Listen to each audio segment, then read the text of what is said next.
Hey there guys, good morning and welcome back to today's Daily Sports Vlog. How is everyone doing? I hope you all had a great weekend of sports. I know I did. I watched a lot of football, I watched some baseball.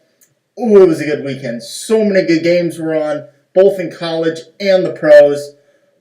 It was a great weekend for sports. What a great opening weekend to the NFL season. I was very excited to have watched the Patriots game, to have watched several games. The Steelers game was great. The Bills and Jets were great considering my team are the Jets. Oh, the Raiders game was fantastic if you watched. The Jaguars kicked the butts of the Texans. It was fantastic play by Blake Bortles. The Vikings crushed the Saints. Oh my God, last night. That was fantastic. Oh, wow. Okay, and the Dodgers, of course, we all know are on a record losing streak. 11 games. They are having a rough time, but yet they still have the best record in baseball. They were 92-41. That is insane. Now they are 92-52, and they are still the best team in baseball by about 5 or 6 games. So, hats off to the Dodgers for a great season, even though over the last 2 weeks, you have absolutely sucked.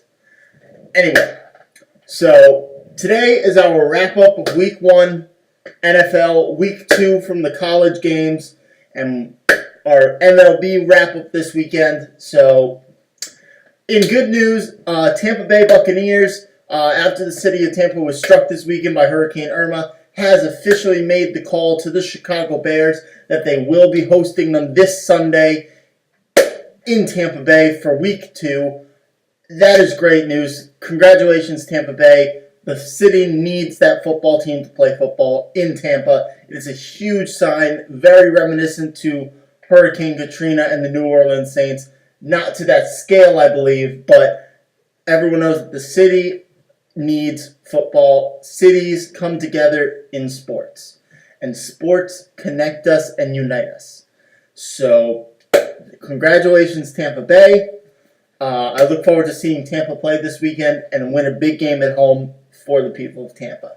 Now, in other NFL news today, of course, we all know my Jets lost, and I was recently informed about a story about the Jets. It may not be known to you, but it is now known to me. It's called The Curse of Sonny Warbler, and I will be making a video on that as a sort of a new series of interesting sports stories that will be coming out starting on Wednesday, tomorrow. So that'll be coming out along with some new Madden videos will be coming out tomorrow. But anyway, yeah. The NFL, there was a bunch of great games. The Steelers look good. The Browns look surprisingly good for how bad they are. Kaiser really played well. I watched most of that game. Kaiser played fantastically. And they only lost 21-18. So, good kudos to you, Cleveland. Your football team is playing a bit better now. Let's see what else there. Oh, yeah, the Packers. The Packers absolutely just stomped Seattle. It's a great game. Packers won, if you didn't know, but it was a great football game to watch. Aaron Rodgers was a beast.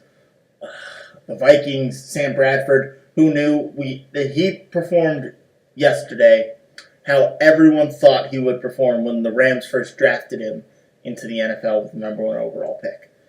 No one thought he would be as bad as he was or injury-ridden as he was, but yesterday, he performed at the level a number 1 pick is supposed to perform at. So, Sam Bradford, I guess it's about time that you made it into the NFL and really showed that you could do things. If he keeps playing like that, he went for 346 and 3 touchdowns, 2 to Stephen Diggs, and 1 to Kyle Rudolph, I believe. Terry Bridgewater is going to have a tough time getting his job back. I mean, I know he is the starter of the future there, but what are you going to do? If Sam Bradford is throwing for 300 yards and 3 touchdowns a game and he keeps consistent, what are you going to do, Minnesota? I would stick with Sam Bradford until he screws up or gets hurt, which eventually he'll do one of the two, and then you can throw back in Terry Bridgewater. Makes enough sense. All right. So, besides the NFL news that happened today, there was a bunch of great college football games that happened this past weekend. Oklahoma had a big win over Ohio State. I know I predicted Ohio State was winning that game, but when the rankings came out, Ohio State had only fallen down to 8th, so there is still a chance of them making it into the college football playoff for my prediction, as long as they don't lose another game, which is going to be hard considering they play Michigan at the end of the year. I do believe they play Penn State this year as well, and Penn State is another team that is in my college football playoffs. So there is a good chance that Ohio State may not make it this year and that Oklahoma may take their place. But I am still riding Penn State and USC and Alabama. All three teams won this weekend. USC had a great win over Stanford. Penn State smoked Pitt. Oh, that was such a good game to watch. Penn State is a dangerous football team this year. And the fact that they are sitting right now number 4 in the rankings, I do not think they are going to drop down again, because I do think they will finish the season undefeated. So they could be number 1 for all I know. But Penn State is finally back into the powers of football. And I am glad I made that prediction now. Alabama played well as always. And Ohio State, of course, as you know, lost to Oklahoma. There were some other big games that came out. Michigan won again. Of course, you know, Florida and Florida State were canceled this weekend due to Hurricane Irma. They will be back playing next week. Clemson beat Auburn. That was a huge game this weekend, but Clemson took the victory. Let's see, what were some other big games? No, I think that pretty much covers it this weekend. Georgia beat Notre Dame. That's right. Georgia also did beat Notre Dame this week. Hats off for Georgia. Notre Dame is left searching. I think they may have dropped out of the rankings this week, or they're 24th or 25th. So I know they were 24th or 25th entering the weekend. So they may have dropped out. But anyways, that is it for our football wrap-up, our baseball wrap-up, and our college football wrap-up. We don't really have any NBA or NHL news today. We do have some news coming out of the NHRA. Countdown starts next week. I look forward to watching that. It's going to be a great playoff series to watch this year. It's really tight, really competitive in all 4 pro circuits, so that is going to be fun to watch. NASCAR starts their playoffs in the next coming week or 2 as well. After just having finished at Richmond, I believe the first race is in New Hampshire.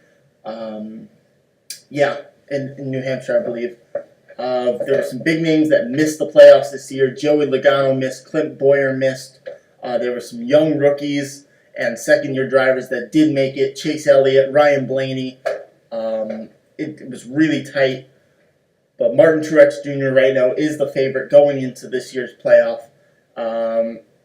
Predictions for that, I'm not really sure yet. I'm probably going to make them later this week once I really take a look at the standings and who's doing what, who's done well over the last few races, who's been so consistent. I will be making those predictions for each of the 3 bracket sets of the NASCAR playoff later on this week.